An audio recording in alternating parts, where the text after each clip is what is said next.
Nagbabala ang NTC4A sa publiko na huwag kumagat sa mga inaalok na pre-registered SIM cards. Ang mga SIM card retailer na mahuhuling nagbebenta nito, makakasuhan at pagmumultahin ayon sa NTC. Alamin yan sa report ni Paul Hernandez. 80 hanggang 100 pesos ang benta sa kada SIM sa gadgets and accessory store ni Noralden. Wala naman daw extra fee sa mga customer na nagpapatulong sa kanya na magparehistro ng SIM. Minsan kasi wala silang internet na wifi para makapag-register, pero hinihingan ko sila ng ID para matulungan ko sila. Ang SIM card nila rito, unregistered pang lahat. Hanggat di po yan nailagay sa cellphone, hindi siya ma-activate. Bagay na dapat lang daw sundin ayon sa National Telecommunications Commission o NTC4A. Sa impormasyon kasi ng NTC, may nagbebenta sa bansa ng mga pre-registered SIM card. Was reported sa central office na meron.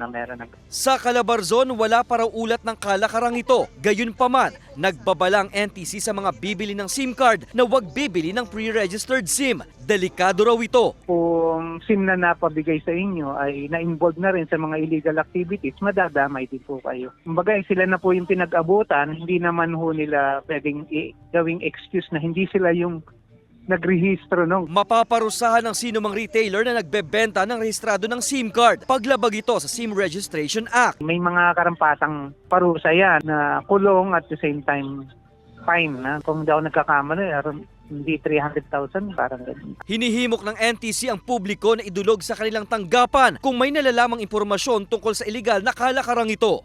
Kasama si Buhay Adante Jr., Paul Hernandez, Balitang Southern Tagalog.